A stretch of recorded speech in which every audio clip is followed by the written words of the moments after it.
অল্প টাইমের মধ্যে খুব সুন্দর টেস্টি টক ঝাল মিষ্টি নাস্তা রেসিপিটা এই দেখুন। ভিতরটা কত সুন্দর আর কতটা সফট, এই দেখুন। খেতেও খুব সুন্দর লাগে, এই দেখুন কতটা নরম আর কতটা সুন্দর হয়েছে। দেখতেও যেমন সুন্দর, খেতেও সুন্দর লাগবে।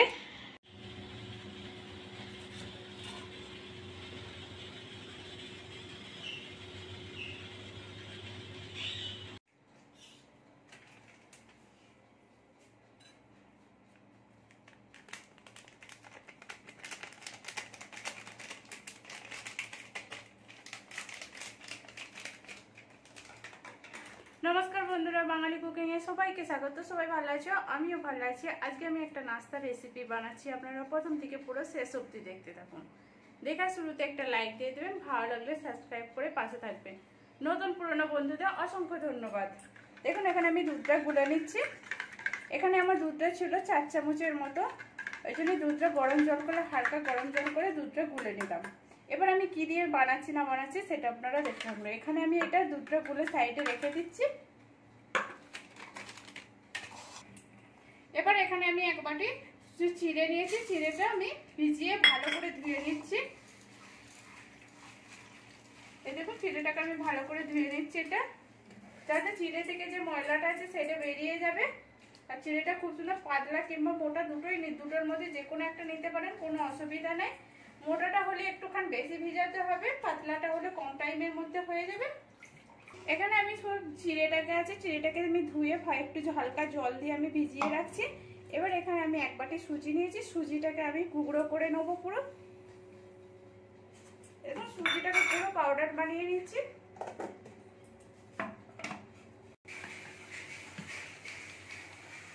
দেখুন এখানে আমার সুজিটাকে পুরো পাউডার বানানো হয়ে গেছে। এটা এবার আমি একটা জায়গাতে ঢেলে নিচ্ছি। এখানে এটা আমি জায়গাতে ঢেলে নিয়েছি সুজিটা পাউডার করে নিয়ে। আর এখানে যে চিড়েটা আছে, দেখুন চিড়েটাও আমার ভিজে গেছে, চিড়েটাও এর মধ্যে আমি দিয়ে দিচ্ছি। এই দেখুন আমি পুরো চিড়েটাকে আমি দিয়ে দিলাম এর মধ্যে। এবার এর মধ্যে কিছু মশলা দিচ্ছি। এখানে আমি স্বাদ অনুযায়ী একটু নুন দিয়ে দেবো। স্বাদ অনুযায়ী আমি নুন দিয়ে দিলাম। আর একটু আমি ঘি দিয়ে দিচ্ছি, 1 চামচের মতো আমি ঘি দিয়ে দিলাম এর মধ্যে। এই দেখুন, আর একটু আমি জিরে দিয়ে দেবো, গোটা জিরে দিয়ে দেবো। দেখুন আমি গোটা জিরে দিয়ে দিচ্ছি, 1/2 চামচের মতো গোটা জিরে দিয়ে দিলাম। দিয়ে এটাকে আমি সুজির সাথে ভালো করে মাখিয়ে নেবো।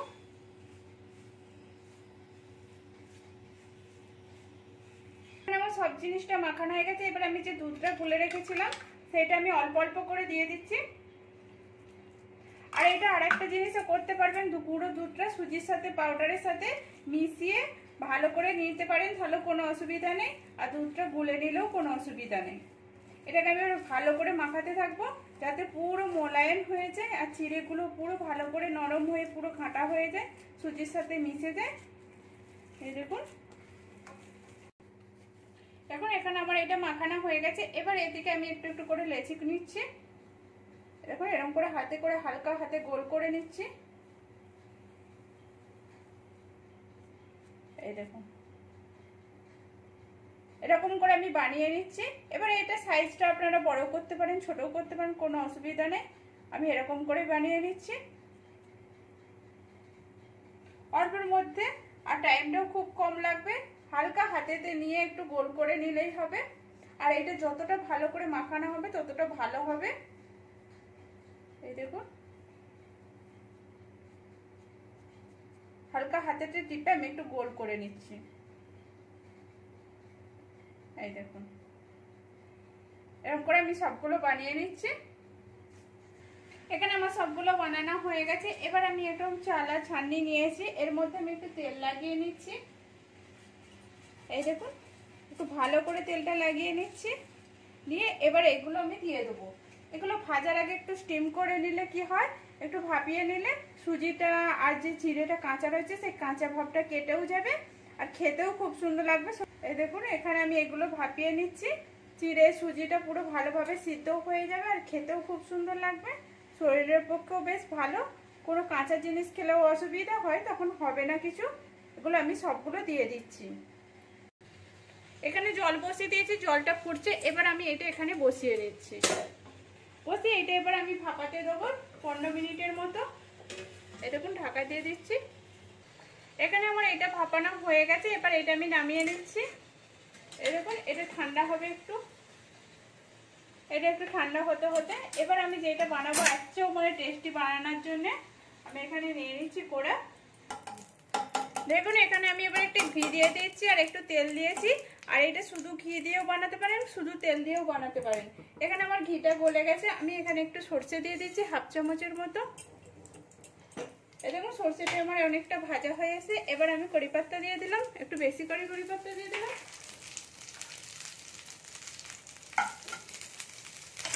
আর একটু কাঁচা লঙ্কা দিয়ে দিচ্ছি, 3টে কাঁচা লঙ্কাকে ছোট ছোট করে কুচি করে নিয়েছি। এগুলো আমার একটু ভাজা হবে। আমার ভাজা হয়ে গেছে। এবার যেগুলো বানিয়েছিলাম সেগুলো আমি দিয়ে দিচ্ছি এর মধ্যে। এবার এগুলো একটু একটু করে নেড়ে নিচ্ছি হালকা এর সাথে। এটাকে হালকা নেড়ে নিচ্ছি। এবার একটু একটু করে লাল হতে দেবো, আমি একটা পিঠ লাল হতে দেবো। আর এটা টক ঝাল মিষ্টি সব রকম পায়েস হবে, খেতেও খুব সুন্দর লাগবে অল্প টাইমের মধ্যে। এখানে আমার একটু ভাজা হয়ে গেছে। এবার একটু নুন দিয়ে দিচ্ছি আমি। আর এখানে একটু টমেটো সস দিয়ে দিচ্ছি, 1 চামচের মতো আমি টমেটো সস দিয়ে দিলাম।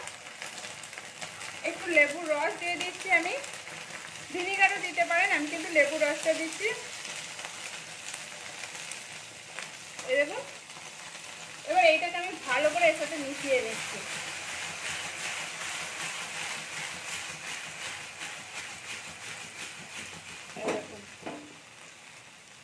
এরকম লাল লালও হয়ে যাবে, খেতেও খুব সুন্দর। আমি কিন্তু হালকা করে ভেজে নিয়েছি।